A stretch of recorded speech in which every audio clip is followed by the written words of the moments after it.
Education realized that she was one in 10 persons who had an opportunity. And what is the problem that she saw? Unemployment in Lagos spread across Africa. Every year in Africa, 10 to 12 million youths graduate from secondary school but are unable to graduate from university, and now 3 million jobs are created. So the remaining individuals in that bracket are unable to get an employment. In Lagos, there are 21 million youths in Lagos State, in Nigeria, sorry. That's about 23% of the national population. That number grows by 5 million every single year. What is the problem? We can look at the problem from 4 perspectives. From the perspective of the employer, who are the persons who are employing these people? We can look at it from the perspective of the educators. We can look at it from the perspective of the government and from the youth himself. The employers will say that the school did not prepare the youth for the jobs that they have. The school will say our hands are tied because the government does not allow us to teach certain things. The government will say our hands are also tied because you will not be able to show us that these things work or we cannot do these things. But then at the bottom of it all is the youth, the young man who suffers from all of these people's decisions. That is the situation that we are faced with in Nigeria and in Africa. 4 perspectives. And so, what did we think the solution was? We realized that the solution was to teach skills that the university does not necessarily teach. What are these skills? You can help me with them. They are called life skills. They are called skills for the future. If you do mind, you could just shout 1 or 2 that you know. Anybody? Leadership. Leadership, thank you. Anybody else? Communication, public speaking, thank you. These are collaboration, thank you very much. These are all skills that a lot of Nigerian universities did not teach. But these are skills that a lot of employers have said are important to them.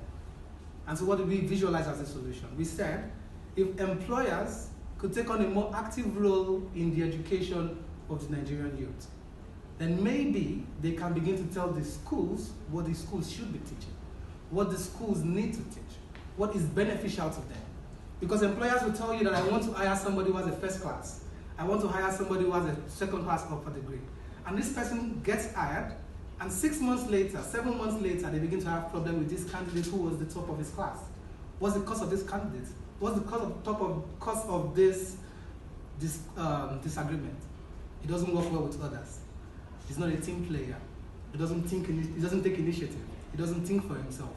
So if employers take on a more presumer role in this ecosystem, a more active role by communicating to the schools what it is they want ahead of time, then maybe the employers will have a better chance. If the schools are able to infuse life skills with the current existing curricula, then maybe that youth will be a better person.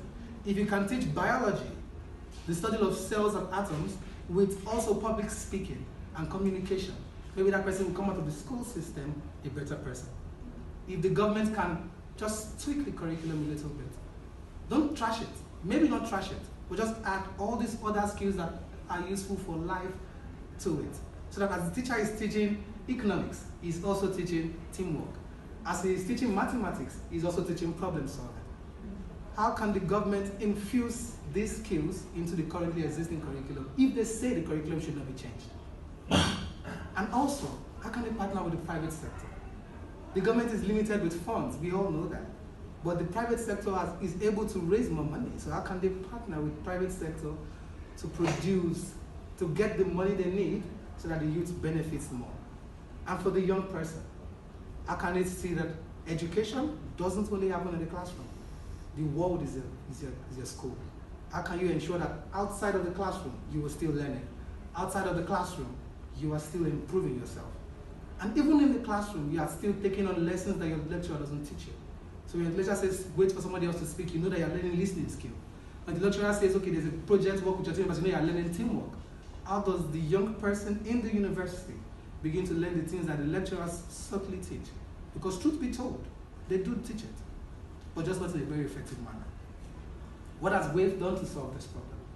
2015 till date, we have trained directly over 3,000 youths and connected these youths to job opportunities. Over 50% of them to job opportunities. What we have found out is that in the first 18 months of employment, these youths have a 150% income transformation. We also realize that if we continue to take a stab at the problem by ourselves, there's no way we're going to get to the end of it. And so we decided to find replicator partners. Through our replicator partners, we have 22 replicator partners. Through our replicator partners, we have trained over 8,000 youths across Nigeria, in Lagos, in Kaduna, in Oyo State, and recently in Ogun State. With these people, we have trained over 8,000 people, and we realized a 17% income transformation across board. As an organization, we can't do enough.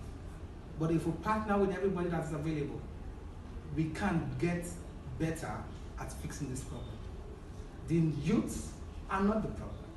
They are not lazy, they are not indisciplined, they just do not know better.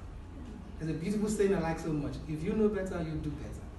And so I'd like to encourage all of us, wherever we are, wherever we do it, if we can just take a stab at it, one at a time. Let's not wait for the government anymore. Let's do it wherever we are. And maybe, just maybe, we are standing a better chance for the future.